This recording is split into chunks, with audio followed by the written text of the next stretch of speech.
discovered the pain. Problem and Solution by Stephen R. Covey. This video will be in series from 1 to 3, and this is part 2. The problem. When the infrastructure shifts, everything rumbles. Point 1. Stan Davis. We are witnesses to one of the most significant shifts in human history. Peter Drucker, one of the greatest management thinkers of our time, puts it this way: in a few hundred years, when the history of our time is written, from a long-term perspective, it is likely that the most important event those historians will see is not technology, not the internet, not e-commerce. It is an unprecedented change in the human condition. For the first time, literally, substantial and rapidly growing numbers of people have choices. For the first time, they will have to manage themselves. And society is totally unprepared for it, too. To understand the core problem and the profound implications of Drucker's prophetic statement, we must look first at the context of history. Namely, the 5 ages of civilization's voice: first, the hunter and gatherer age; second, the agricultural age; third, the industrial age; fourth, the information/knowledge worker age; and finally, an emerging age of wisdom. Imagine for a moment that you take a step back in time and are a hunter and a gatherer of food. Each day you go out with a bow, an arrow, or stones and sticks to gather food for your family. That's all you've ever known, seen, and done to survive. Now imagine someone comes up to you and tries to persuade you to become what he calls a farmer. What do you think your response would be? You see him go out and scratch the earth and throw little seeds into the ground, and you see nothing. You see him watering the soil and removing weeds, and still you see nothing.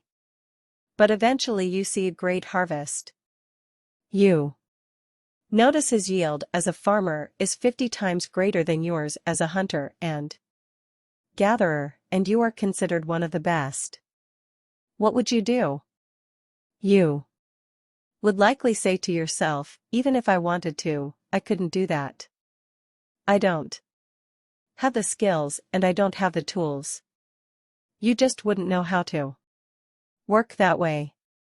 Now the farmer is so productive that you see him making enough money to send his kids to school and give them great opportunities. You are barely surviving. Little by little, you're drawn to go through the intense learning process of becoming a farmer. You raise your children and grandchildren as farmers. That's exactly what happened in our early history. There was a downsizing of hunters and gatherers of over 90%, they lost their jobs. Several generations pass, and along comes the industrial age.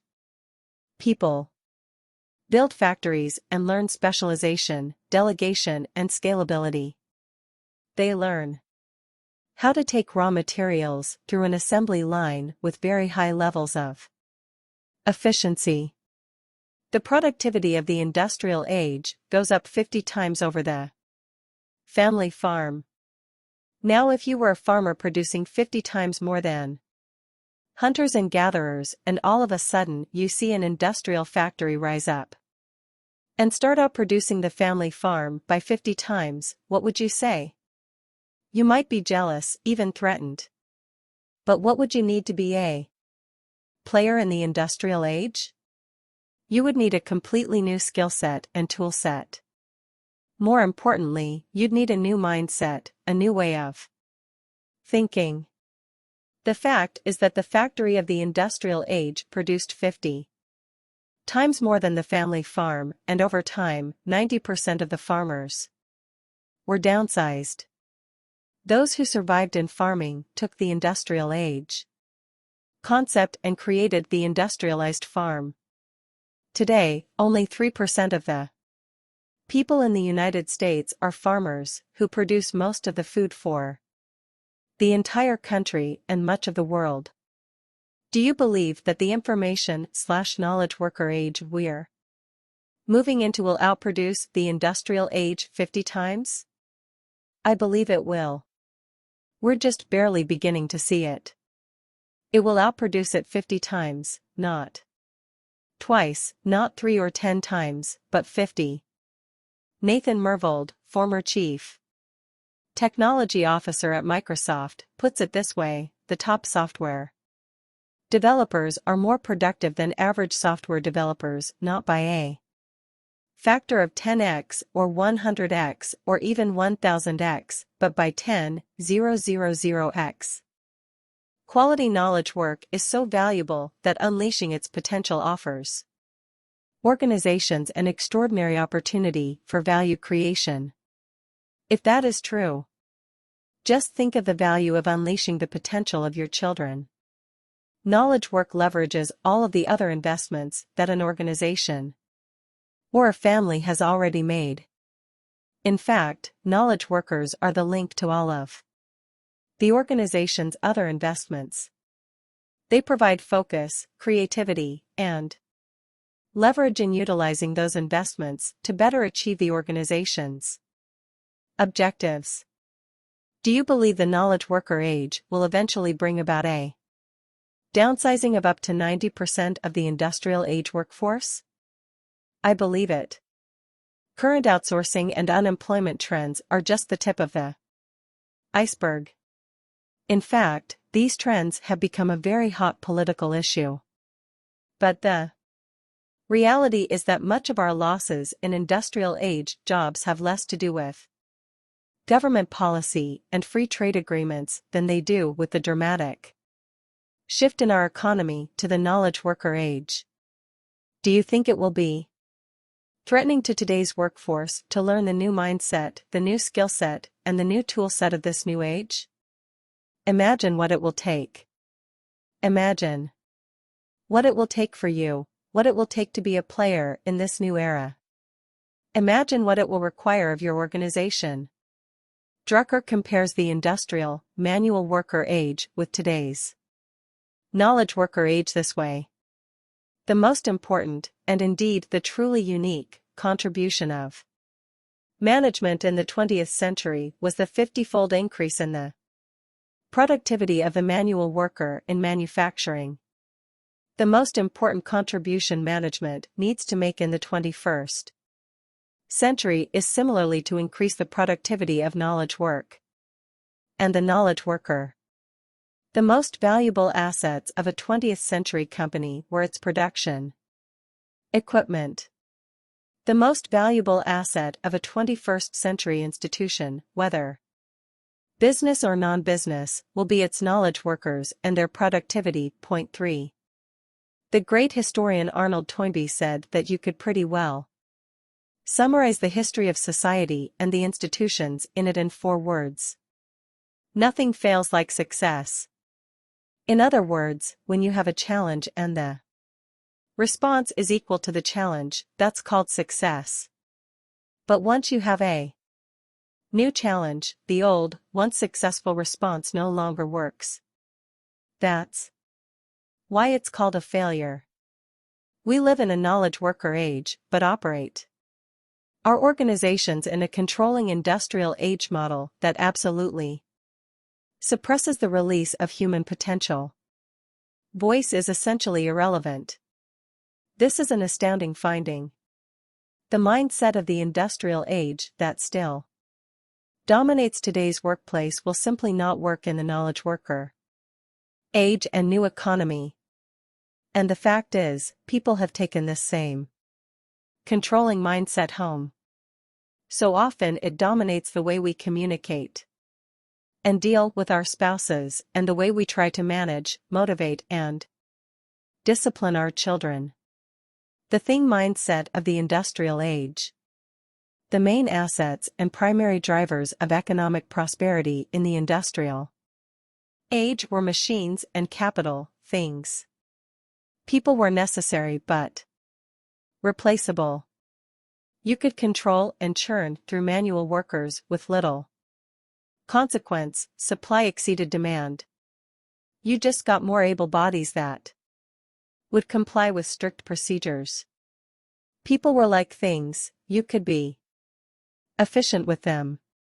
When all you want is a person's body and you don't really want their mind, heart or spirit, all inhibitors to the free-flowing processes of the machine age, you have reduced a person to a thing.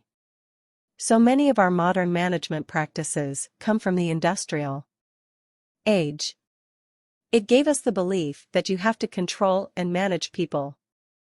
It gave us our view of accounting, which makes people an expense and machines assets. Think about it.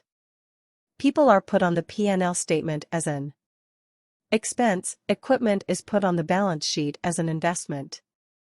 It gave us our carrot and stick motivational philosophy, the great jackass technique that motivates with a carrot in front, reward, and drives with a stick from behind, fear and punishment.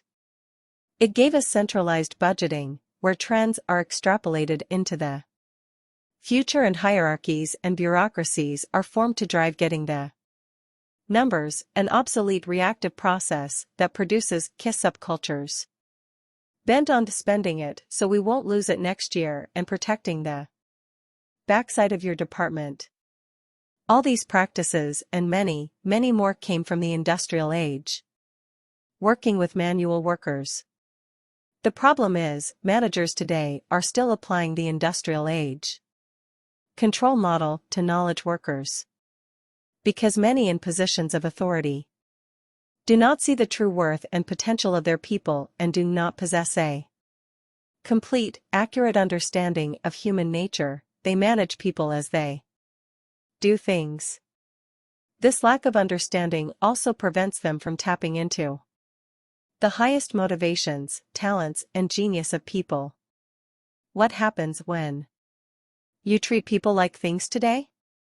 It insults and alienates them, depersonalizes work, and creates low-trust, unionized, litigious cultures. What happens when you treat your teenage children like things?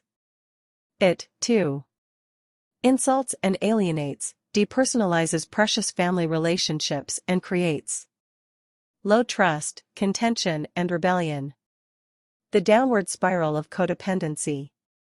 What happens when you manage people like things? They stop believing that leadership can become a choice. Most people think of leadership as a position and therefore don't see themselves as leaders. Making personal leadership, influence, a choice is like having the freedom to play the piano. It is a freedom that has to be earned, only then can leadership become a choice. Until then, people think that only those in positions of authority should decide what must be done. They have consented, perhaps unconsciously, to being controlled like a thing. Even if they perceive a need, they don't take the initiative to act. They wait to be told what to do by the person with the formal title, and then they respond as directed. Consequently, they blame the formal leader when things go wrong and give him or her the credit when things go well. And they are thanked for their cooperation and support. This widespread reluctance to take initiative, to act independently, only fuels formal leaders' imperative to direct or manage their subordinates. This, they believe, is what they must do in order to get followers to act.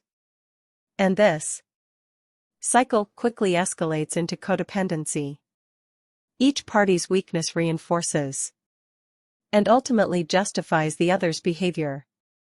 The more a manager controls, the more she evokes behaviors that necessitate greater control or managing. The codependent culture that develops is eventually institutionalized to the point that no one takes responsibility. Over time, both leaders and followers confirm their roles in an unconscious pact. They disempower themselves by believing that others must change before their own circumstances can improve. The same cycle reappears in families. between parents and children. This silent conspiracy is everywhere. Not many people are brave enough to even recognize it in themselves. Whenever they hear the idea, they instinctively look outside themselves. When I teach this material to large audiences, I often pause after a couple of hours and ask the question, how many like this material, but feel that the people who really need it aren't here? They usually explode in laughter, but most hands go up. Perhaps you, too, are thinking that the people who really need a book like this aren't reading it. That very thought reveals codependency.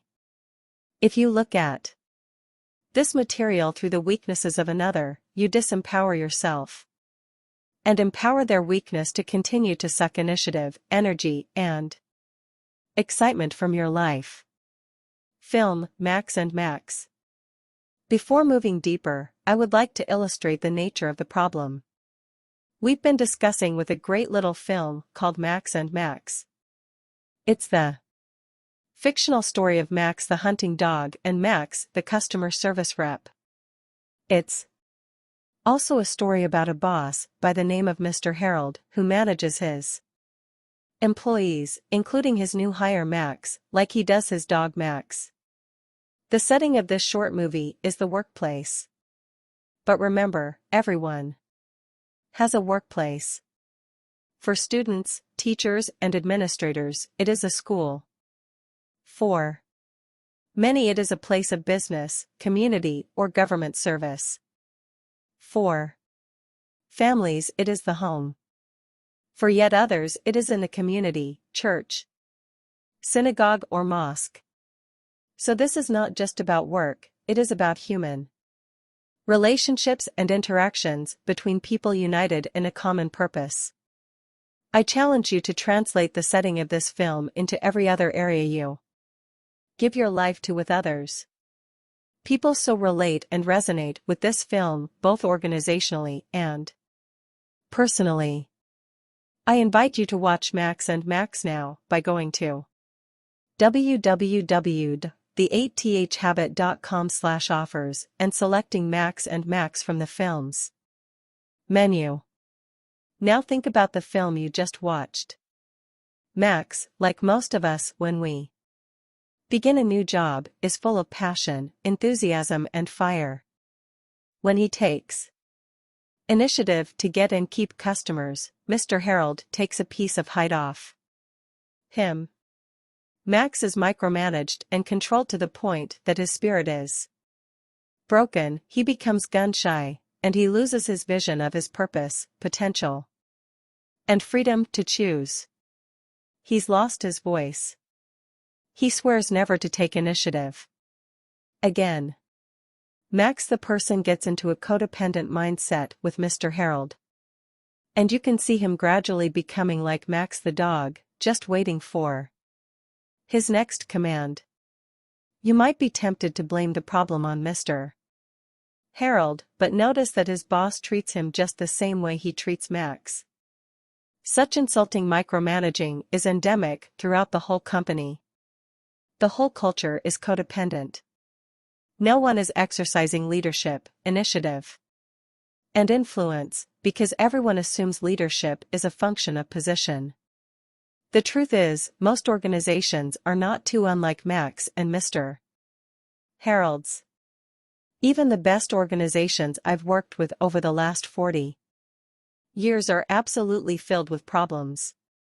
The pain from these problems and challenges is becoming much more acute because of the changes taking place in the world. Just like with Max and Max, such challenges generally fall into 3 categories: organizational, relationship, and personal. At the organizational level, a controlling management philosophy drives performance, communication, compensation/reward, training, information, and other core systems that suppress human talent and voice. This control philosophy has its roots in the industrial age and has become the dominant management mindset of those in positions of authority across all industries and professions. Again, I call it the thing mindset of the industrial age. At the relationship level, again, most organizations are filled with codependency. There is a fundamental lack of trust, and many lack the skill and mindset to work out their differences in authentic, creative ways. Though organizational systems and controlling management practices do much to foster this codependency, the problem is compounded by the fact that so many people have been raised being compared to others at home and competing against others in school, in athletics, and in the workplace. These powerful influences cultivate a scarcity mentality, so that many people have a hard time being genuinely happy for the successes of others. At the personal level, these organizations are filled with bright, talented, creative people at every level who feel straitjacket, undervalued, and uninspired. They are frustrated and don't believe they have the power to change things. The power of a paradigm. Author John Gardner once said, most ailing organizations have developed a functional blindness to their own defects. They are not suffering because they cannot resolve their problems, but because they cannot see their problems. Einstein put it this way: the significant problems we face cannot be solved at the same level of thinking we were at when we created them. These statements underscore one of the most profound learnings of my life. If you want to make minor, incremental changes and improvements, work on practices, behavior, or attitude. But if you want to make significant quantum improvement, work on paradigms. The word paradigm stems from the Greek word paradigma, originally a scientific term but commonly used today to mean a perception, assumption, theory, frame of reference or lens through which you view the world. It's like a map of a territory or city. If inaccurate, it will make no difference how hard you try to find your destination or how positively you think, you'll stay lost. If accurate, then diligence and attitude matter. But not until. For instance, how did they attempt to heal people in the Middle Ages? Bloodletting. What was the paradigm? The bad stuff is in the blood, get it out. Now if you did not question this paradigm, what would you do? Do more. Do it faster. Do it more painlessly. Go into TQM or Six Sigma on bloodletting. Do statistical quality controls, variance analysis. Do strategic feasibility studies and organize around brilliant marketing plans so that you can advertise, we have the highest quality, world-class bloodletting unit in the world. Or you might take people into the mountains and let them do free falls off cliffs into each other's arms, so when they return to the bloodletting unit of the hospital, they'll work with more love and trust. Or you might let members of the bloodletting unit sit around in hot tubs and explore their psyches with each other so that they develop authenticity in their communication. You might even teach positive thinking to your patients as well as your employees, so the positive energy is optimized when bloodletting takes place. Can you imagine what happened when the germ theory was discovered? When Semmelweis of Hungary, Pasteur of France, and other empirical scientists discovered that germs are a primary cause of disease, it immediately explained why women wanted to be delivered by midwives. The midwives were cleaner. They washed. It explained why more men on wars battlefields were dying from staph infections than bullets. The disease was spread behind the front ranks through germs. The germ theory opened whole new fields of research. It guides healthcare practices to the present day. That's the power of an accurate paradigm. It explains, and then it guides. But the problem is that paradigms, like traditions, die hard. Flawed. Paradigms go on for centuries after a better one is discovered. For instance, though history books talk about George Washington dying of a throat infection, he probably died of bloodletting. The throat infection was the symptom of something else. Since the paradigm was that the bad stuff was in the blood, they took from him several pints of blood in a 24-hour period. You and I are counseled not to give more than 1 pint every 2 months if we're well. The new knowledge worker age is based on a new paradigm, one entirely different than the thing paradigm of the industrial age. Let's call it the whole person paradigm. The whole person paradigm. At the core, there is one simple, overarching reason why so many people remain unsatisfied in their work and why most organizations fail to draw out the greatest talent, ingenuity, and creativity of their people and never become truly great, enduring organizations. It stems from an incomplete paradigm of who we are, our fundamental view of human nature. The fundamental reality is, human beings are not things needing to be motivated and controlled, they are four-dimensional: body, mind, heart, and spirit. If you study all philosophy and religion, both Western and Eastern, from the beginning of recorded history, you'll basically find the same four dimensions: the physical/economic, the mental, the social/emotional, and the spiritual. Different words are often used, but they reflect the same four universal dimensions of life.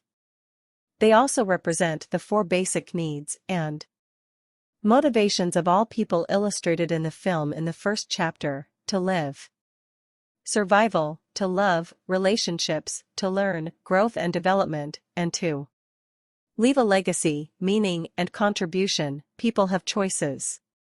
So what's the direct connection between the controlling thing, part person, paradigm that dominates today's workplace and the inability of managers and organizations to inspire their people to volunteer their highest talents and contributions? The answer is simple. People make choices. Consciously or subconsciously, people decide how much of themselves they will give to their work, depending on how they are treated and on their opportunities to use all four parts of their nature. These choices range from rebelling or quitting to creative excitement. Now consider, for a moment, which of these 6 choices listed: rebel or quit, malicious obedience, willing compliance, cheerful cooperation, heartfelt commitment, or creative excitement, you would make under the following 5 scenarios. First, you are not treated fairly. That is, there are a lot of politics at play. In your organization, there is nepotism, the pay system doesn't seem fair, and just, your own pay does not accurately reflect the level of your contribution. What would your choice be? Second, let's say that you are treated fairly in terms of your pay, but you are not treated kindly. That is, you are not respected, your treatment is inconsistent, arbitrary, capricious, perhaps largely dictated by the mood of your boss. What would your choice be? Third, let's say that you are paid fairly and treated kindly, but when your opinion is wanted, it is given to you. In other words, your body and heart are valued, but not your mind. What would your choice be? Fourth, now let's say that you are paid fairly, body, treated kindly, heart involved creatively, mind, but you are asked to dig a hole and fill it again, or to fill out reports that no one ever sees or uses. In other words, the work is meaningless, spirit. What would your choice be? Fifth, now let's say that you are paid fairly, treated kindly, and involved creatively in meaningful work, but that there is a lot of lying and cheating going on with customers and suppliers, including other employees. Spirit. What would your choice be? Now notice we went through all four parts of the whole person paradigm. Body, mind, heart, and finally spirit, spirit being divided in two parts, the meaninglessness of the work and the unprincipled way that it was done. The point is, if you neglect any one of the four parts of human nature, you turn a person into a thing, and what do you do with things? You have to control, manage and carrot and stick them in order to motivate them. I have asked these 5 questions all around the world in different settings. And almost inevitably, the answer falls into the bottom 3 categories. People would rebel or quit, maliciously obey, meaning they'll do it but hope it doesn't work, or at best willingly comply. But in today's information/knowledge worker age, only one who is respected as a whole person in a whole job, one who is paid fairly, treated kindly, used creatively, and given opportunities to serve human needs in principled ways, c. makes one of the upper 3 choices of cheerful cooperation, heartfelt commitment or creative excitement. See again figure 2.4. Identity is destiny. Can you begin to see how the core problems in the workplace today and the core solution to those problems lie in our paradigm of human nature? Can you see how many of the solutions to the problems in our homes and communities lie in this same paradigm? This industrial age themed paradigm and all the practices that flow from it are the modern day, the equivalent of bloodletting. A comprehensive description of 4 chronic problems in organizations caused by neglecting the 4 parts of human nature, and the solution involving 4 roles of leadership influence will follow. Beginning with Chapter 6. We move first, however, to the individual response and solution to the pain and problems we've discussed.